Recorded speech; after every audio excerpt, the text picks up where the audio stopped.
नमस्कार, मैं हूं अंकुर और आप देख रहे हैं सत्य हिंदी का न्यूज बुलेटिन। एक नजर अब तक की सुर्खियों पर। शिवसेना यूबीटी सुप्रीमो उद्धव ठाकरे की याचिका पर सुनवाई के लिए सुप्रीम कोर्ट तैयार हो गया है। उद्धव ने महाराष्ट्र के स्पीकर राहुल नार्वेकर के उस फैसले को चैलेंज किया है जिसमें उन्होंने शिंदे गुट को असली शिवसेना बताया है। उद्धव गुट की ओर से वरिष्ठ वकील कपिल सिब्बल पेश होंगे। कपिल सिब्बल ने बेंच से कहा कि मामला सोमवार को लिस्ट होना था लेकिन नहीं हुआ। इस पर बेंच ने कहा कि हम इसे देखेंगे। शराब नीति घोटाले मामले में आम आदमी पार्टी की मुश्किलें कम होने का नाम नहीं ले रही हैं। इस बीच एक और परेशानी ने मुख्यमंत्री का पता ढूंढ लिया है। दरअसल दिल्ली हाईकोर्ट ने यूट्यूबर ध्रुव राठी द्वारा बनाए गए बीजेपी आईटी सेल पार्ट 2 शीर्षक वाले वीडियो को रीट्वीट करने के लिए सीएम केजरीवाल के खिलाफ दायर आपराधिक मानहानि मामले को रद्द करने से इनकार कर दिया है। हाईकोर्ट ने कहा कि अपमानजनक सामग्री को रीट्वीट करना मानहानि के समान है। कोर्ट ने कहा कि मुख्यमंत्री केजरीवाल के एक्स पर एक महत्वपूर्ण फॉलोइंग है और ये वीडियो को रीट्वीट करने के नतीजों को समझते हैं। हाईकोर्ट ने इस केस में सीएम केजरीवाल को तलब करने के निचली अदालत के आदेश को बरकरार रखा है। ये मामला विकास सांकृत्यायन उर्फ विकास पांडे द्वारा दायर किया गया था, जो खुद बीजेपी के समर्थक होने का दावा करता है और social media page I support Narendra Modi का संस्थापक है। यूट्यूबर ध्रुव राठी ने अपने वीडियो में कहा था कि पांडे बीजेपी आईटी सेल के दूसरे नंबर के नेता हैं। वीडियो में आगे कहा गया कि पांडे ने महावीर प्रसाद नाम के एक व्यक्ति को अपने आरोपों को वापस लेने के लिए 50 लाख रुपए की पेशकश की थी। प्रसाद ने राठी के साथ एक इंटरव्यू में ये आरोप लगाए थे। ये इंटरव्यू राठी ने अपने YouTube चैनल पर 10 मार्च 2018 को BJP IT cell insider interview शीर्षक के तहत अपलोड किया था। दरअसल 7 मई 2018 को ध्रुव राठी ने बीजेपी आईटी सेल पार्ट 2 शीर्षक से वीडियो अपलोड किया और आरोप लगाया कि प्रसाद को पैसे की पेशकश की गई थी। इस वीडियो को मुख्यमंत्री केजरीवाल ने रीट्वीट कर दिया था। शराब घोटाला मामले में जेल में बंद मनीष सिसोदिया के लिए बहुत दिनों के बाद राहत वाली खबर आई है। जमानत याचिका और पुनर्विचार याचिका खारिज होने के बाद मनीष सिसोदिया ने सुप्रीम कोर्ट में क्यूरेटिव याचिका दायर की थी। दिल्ली के पूर्व डिप्टी सीएम ने एससी से याचिका पर जल्द सुनवाई की गुहार लगाई थी। सुप्रीम कोर्ट मनीष सिसोदिया की याचिका को स्वीकार करते हुए जल्द सुनवाई के लिए तैयार हो गया है। दिल्ली की राउस एवेन्यू कोर्ट से सोमवार को आप नेता मनीष सिसोदिया को एक हफ्ते में एक बार कस्टडी पैरोल पर अपनी पत्नी से मिलने की इजाजत मिल गई है।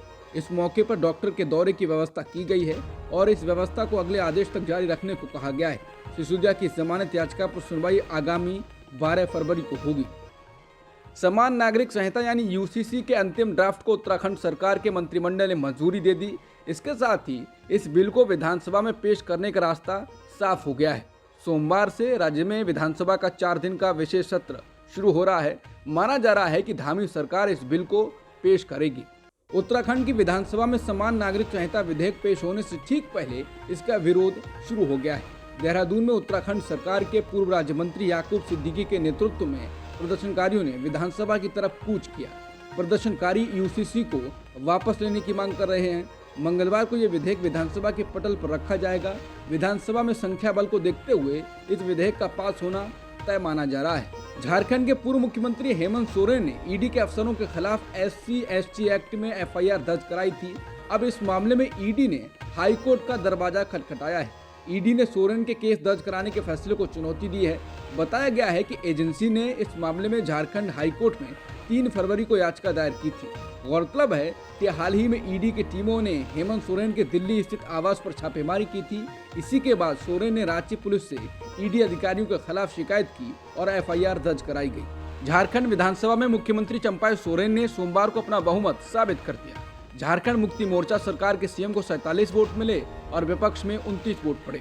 सोमवार को हुए मतदान से पहले भाषण हुए जिसमें चंपाई सोरेन के अलावा हेमंत सोरेन ने सदन को संबोधित किया। प्रमुख विपक्षी दल भाजपा के विधायक और नेताओं ने सरकार को घेरने की कोशिश की और हेमंत सोरेन के खिलाफ जांच की मांग की। झारखंड के पूर्व सीएम हेमंत सोरेन ने आरोप लगाया है कि ईडी द्वारा की गई उनकी गिरफ्तारी में राजभवन शामिल था। जेल में बंद हेमंत सोरेन ने सोमवार को झारखंड विधानसभा को संबोधित किया।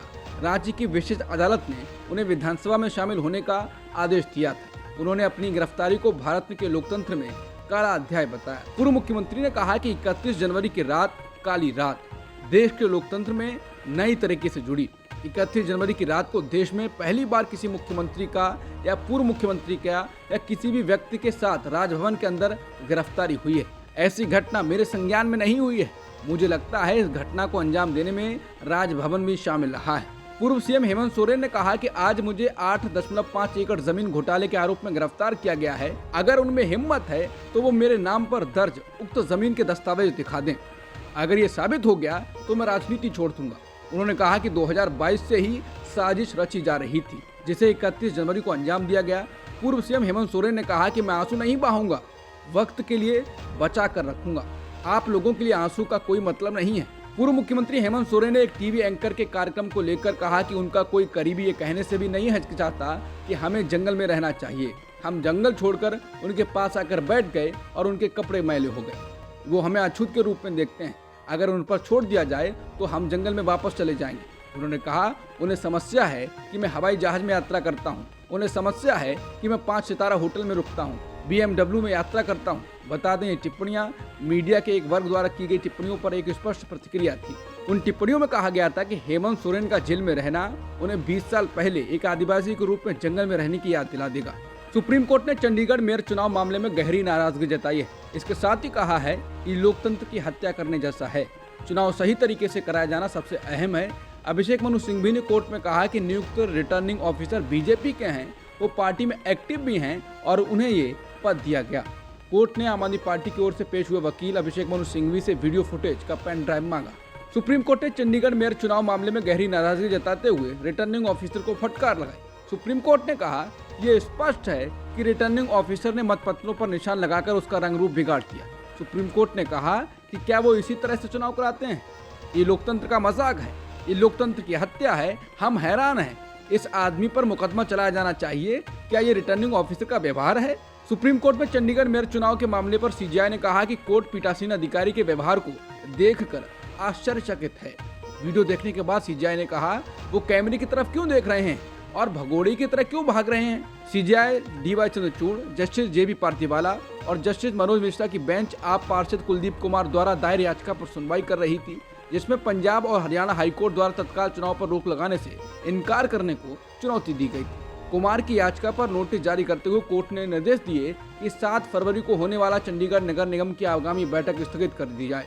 कोर्ट ने आदेश दिया कि मेयर चुनाव का पूरा रिकॉर्ड जब्त कर पंजाब एवं हरियाणा हाईकोर्ट के रजिस्ट्रार जनरल के पास रखा जाए और मतपत्र और वीडियोग्राफी को सुरक्षित रखा जाए। इसके साथ ही सीजीआई ने हाईकोर्ट के दृष्टिकोण की आलोचना की और कहा एक उचित अंतरिम आदेश की जरूरत थी, जिसे करने में हाईकोर्ट विफल रहा। आमतौर पर सबसे शांत रहने वाले लद्दाख में मोदी सरकार का विरोध होने लगा है। हजारों की संख्या में लोग सड़कों पर उतर आए हैं। लद्दाख में हजारों के लोगों के प्रदर्शन की वजह से बड़े पैमाने पर दुकानें बंद कर दी गईं। ये लोग यूं ही सड़कों पर उतरकर प्रदर्शन नहीं कर रहे हैं, बल्कि उनकी एक खास मांग है। लद्दाख के लोगों का कहना है कि केंद्र शासित प्रदेश को पूर्ण राज्य का दर्जा दिया जाना चाहिए। बता दें, 5 अगस्त 2019 को जम्मू कश्मीर से अलग कर लद्दाख को केंद्र शासित प्रदेश बनाया गया था। इस दिन ही जम्मू कश्मीर से अनुच्छेद 370 और 35A को हटाया गया था। उस वक्त तो लद्दाख में ज्यादा विरोध प्रदर्शन नहीं हुए थे, लेकिन धीरे धीरे विरोध के स्वर बुलंद होने लगे, जिसका नतीजा हाल के प्रदर्शन है। कांग्रेस ने लद्दाख को लेकर ट्वीट किया है। कांग्रेस ने वीडियो ट्वीट कर कहा है कि लद्दाख की जनता न्याय के लिए सड़कों पर उतर आई है। हाथ में बीजेपी का मैनिफेस्टो लिए जनता कह रही है मोदी सरकार और बीजेपी सिर्फ जुमलेबाजी करती है। लद्दाख के लोग पूर्ण राज्य का दर्जा मांग रहे हैं। अफसोस ये खबर टीवी न्यूज नहीं दिखा रहा है, क्योंकि उस पर मोदी सरकार का कब्जा है। लेकिन अन्याय के दिन अब लद गए हैं, अब न्याय होकर रहेगा। आरबीआई ने पेटीएम पेमेंट बैंक में पाई गई गड़बड़ियों के कारण उसकी सर्विसेज पर रोक लगा दी है। जो सर्विसेज पेटीएम पेमेंट्स बैंक के जरिए चलती हैं, वो 29 फरवरी 2024 के बाद बंद हो जाएंगी। जिसके बाद कांग्रेस नेता सुप्रिया श्रीनेत ने कहा है कि नोटबंदी के 2 दिन बाद 10 नवंबर 2016 को देश के बड़े अखबारों में पीएम मोदी की तस्वीर के साथ पेटीएम फुल कवर विज्ञापन देता है। इस विज्ञापन में नोटबंदी को मजबूत निर्णय बताते हुए पीएम मोदी की तारीफ की गई थी।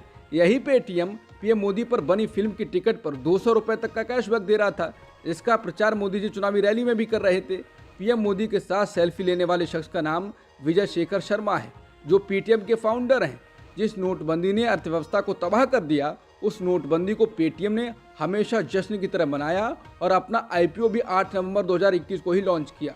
उन्होंने कहा कि पेटीएम और उसके फाउंडर विजय शेखर शर्मा पर मनी लॉन्ड्रिंग जैसे गंभीर आरोप लगे हैं। ये आरोप खुद आरबीआई ने लगाए हैं, जिसके कारण उनके पेटीएम पेमेंट बैंक को प्रतिबंधित कर दिया गया है। पीएम मोदी के बेहद करीबी विजय शेखर शर्मा ने लाइसेंस मिलते ही घपले करने शुरू कर दिए। इस कारण आरबीआई ने इन्हें बार बार दंडित भी किया। इतना होने के बाद भी पीएम मोदी इनका प्रचार प्रसार करते रहे। नफरत फैलाने वाले भाषण मामले की जांच कर रही गुजरात पुलिस ने रविवार को इस्लामिक उपदेशक मुफ्ती सलमान अजहरी को मुंबई में हिरासत में ले लिया। एक पुलिस अधिकारी ने बताया कि मुफ्ती के सैकड़ों समर्थक उनकी तत्काल रिहाई की मांग करते हुए पुलिस स्टेशन के बाहर जमा हो गए, जिससे इलाके में यातायात ठप हो गया और पुलिस ने सुरक्षा कड़ी कर दी। सोमवार को कुछ लोगों के खिलाफ केस दर्ज भी किया गया। गुजरात पुलिस ने सबसे पहले कथित तौर पर दिए गए भड़काऊ भाषण का वीडियो सोशल मीडिया पर वायरल होने के बाद शनिवार को 2 लोगों को गिरफ्तार किया था। उसके बाद पुलिस मुफ्ती सलमान के पास मुंबई पहुंची। मौलाना के समर्थकों का कहना है कि मौलाना का भाषण गलत नहीं था। अगर कोई उनका भाषण पूरा सुनेगा तो समझ आएगा कि वो फ़लस्तीन के मुसलमानों के संबंध में कुछ कह रहे हैं। लोगों ने आरोप लगाया कि मौलाना के वीडियो में काट छांट कर सोशल मीडिया पर जारी किया गया है। मुफ्ती सलमान अजहरी की गिरफ्तारी के विरोध में बड़ी संख्या में उनके समर्थक घाटकोपर पुलिस स्टेशन के बाहर जुटे और तत्काल उन्हें छोड़े जाने की मांग करने लगे। हालात को देखते हुए पुलिस को लाठीचार्ज करना पड़ा। हिरासत में लिए जाने से पहले मुफ्ती सलमान अजहरी ने अपने समर्थकों से शांति की अपील करते हुए कहा था, जोश में होश नहीं खोना चाहिए। हालात जैसे भी हों, मैं आपके सामने हूं और मैं कोई क्रिमिनल नहीं हूं, ना ही मुझे यहां किसी क्राइम के लिए लाया गया है। मेरी तकरीर को लेकर जो जांच इन्हें करनी है वो ये कर रहे हैं और हम सहयोग कर रहे हैं। आपको भी सहयोग करना चाहिए। जो होगा अच्छा ही होगा। अगर मेरे भाग्य में गिरफ्तारी है तो मैं उसके लिए भी तैयार हूँ।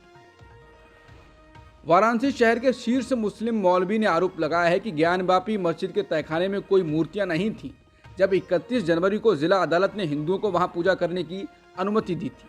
मुफ्ती शहर मौलाना अब्दुल वातिम नोमानी ने संवाददाताओं से कहा, उन्होंने स्थानीय प्रशासन की मदद से उसी रात तहखाने के दक्षिणी हिस्से में मूर्तियां रख दी और उनकी पूजा करना शुरू कर दिया। उन्होंने कहा कि हम समझ सकते हैं कि मुस्लिम समुदाय के खिलाफ क्या हो रहा है, लेकिन हम ज्ञानवापी के लिए अंत तक लड़ेंगे। मैं समुदाय के मेंबर से हमारी सफलता के लिए प्रार्थना करने का आह्वान करता हूं। आम आदमी पार्टी के निर्वाचित राज्यसभा सदस्य संजय सिंह को बड़ा झटका लगा है। उन्हें आज शपथ लेनी थी, लेकिन राज्यसभा के चेयरमैन जगदीप धनखड़ ने इसकी इजाज़त नहीं दी। इस कारण संजय सिंह आज शपथ नहीं ले पाए।